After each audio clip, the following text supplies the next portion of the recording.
Shalom damai Tuhan kita Yesus Kristus selalu beserta kita. Saudara-saudari, hari ini kita memasuki hari Minggu biasa pekan yang ke-6 dan semoga kita semua diberikan kesehatan jiwa dan raga.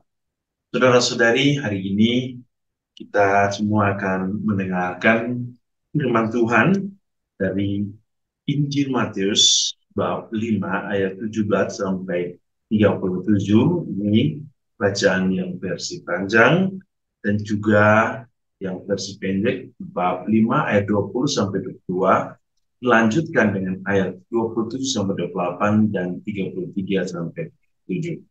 Mari kita mendengarkan firman Tuhan. Inilah Injil suci menurut Markus. Yesus berkata, jika hidup keagamaan tidak lebih benar daripada hidup keagamaan ahli-ahli Taurat dan orang-orang Farisi, sesungguhnya kamu tidak akan masuk ke dalam kerajaan surga. Kamu telah mendengar apa yang difirmankan kepada nenek moyang kita. Jangan membunuh. Siapa yang membunuh harus dihukum. Tapi aku berkata kepadamu, setiap orang yang marah terhadap saudaranya harus dihukum. Siapa yang berkata kepada saudaranya kafir harus dihadapkan ke mahkamah agama. Dan siapa yang berkata jahil harus diserahkan ke dalam neraka yang menyala-nyala. Kamu telah mendengar firman, jangan berzina.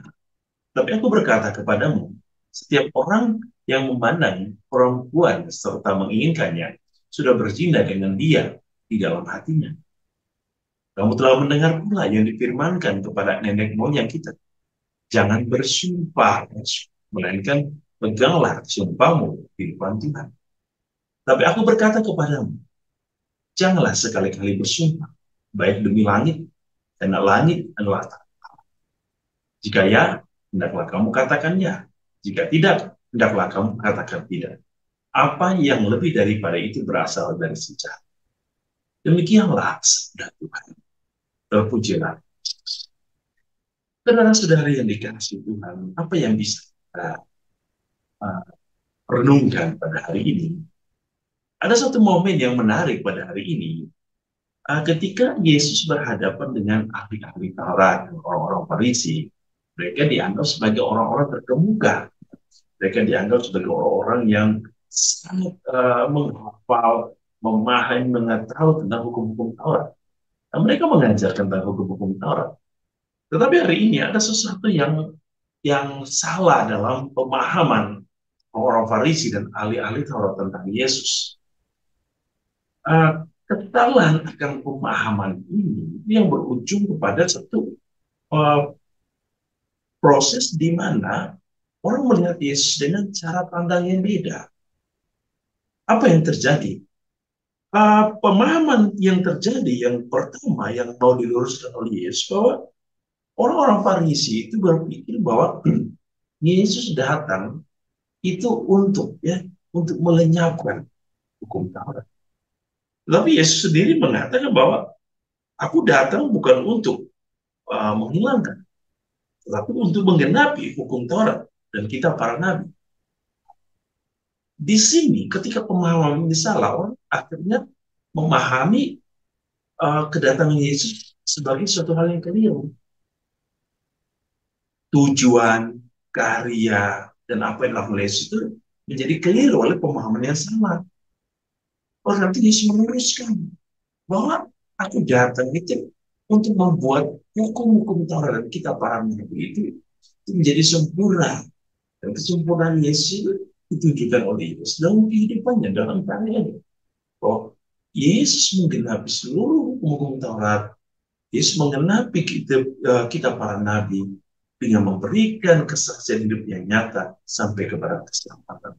Nah, yang berikut, Yesus juga meluruskan pemahaman-pemahaman orang-orang Farisi, ya, tentang yang kita dengar hari ini, tentang berzina, ya, tentang marah, tentang apa lagi yang dikatakan oleh sumpah palsu.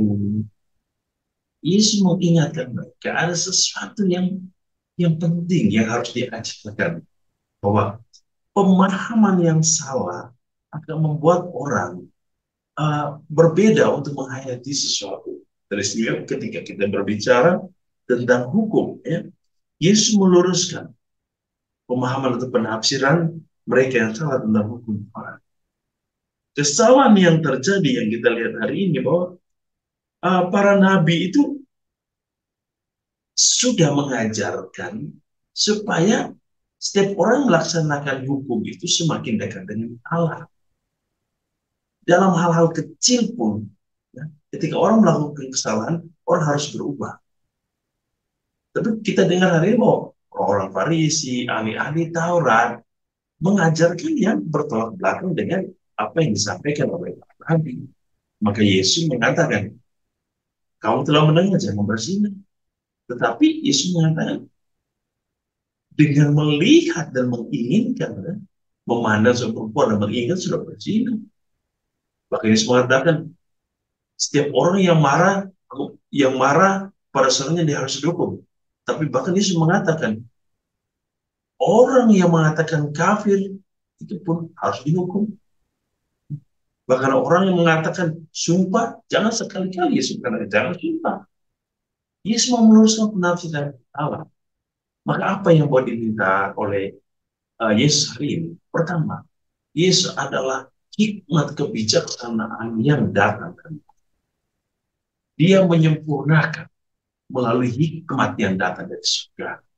Maka dalam bacaan kedua hari ini, kita mendengar bagaimana Rasul Paulus mengingatkan kita bahwa sebelum dunia dijadikan, Tuhan Allah telah menyediakan hikmat bagi kemuliaan, yaitu dalam diri Yesus.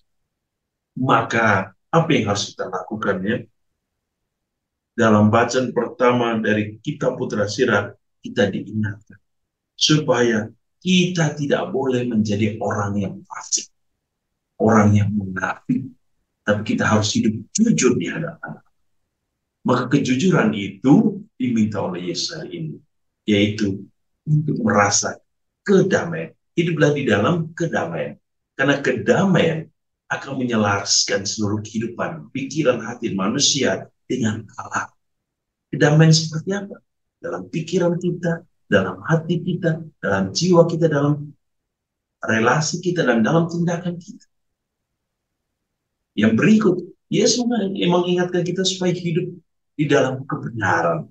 Ya. Hidup di dalam kebenaran. Firman Tuhan hari ini sesungguhnya mengajak kita. Jikalau kamu katakan ya, katakan ya. Jika tidak, ya tidak. Karena selain daripada itu berasal dari si jahat. Apa yang mau dikatakan? Itulah dalam kebenaran. Kebenaran akan mengantar orang kepada jalan, kepada tujuan yang benar. Tapi kalau kita hidup tidak dalam kebenaran, maka kita akan mengubah haluan. Kita akan mengubah arah. Dan arah kita bisa buntu. Bisa buntu atau bisa tidak ada jalan, tidak ada arah. Bahkan bisa celaka. Maka marilah saudara-saudari, Yesus hari ini mengingatkan kita bagaimana dalam relasi kita dengan orang lain untuk menjaga sikap, untuk menjaga tutur kata, untuk menjaga hati kita, untuk menjaga hidup kita, supaya kita mempunyai komunikasi yang baik, kita mempunyai jiwa yang tulus, jiwa yang jujur, hati yang lurus di hadapan Allah, untuk selalu memberitakan, mewartakan kebenaran Tuhan dalam kehidupan. Selamat merayakan hari ini, semoga kita boleh bersyukur kepada Tuhan atas semua berkat yang Tuhan berikan kepada kita, supaya kita tidak menjadi orang yang munafik, tapi orang yang jujur dan tulus, supaya kita tidak seperti orang-orang Farisi yang hanya bisa memberikan hukum itu kepada orang lain, tapi mereka sendiri menekan orang lain. Tapi kita tidak, kita harus menjadi simbol cinta, simbol kebenaran, simbol rahmat dan kasih Allah. Tuhan Yesus memberkati kita hari ini dalam seluruh hidup dan karya. Dalam nama Bapa dan Putra dan Roh Kudus. Amin.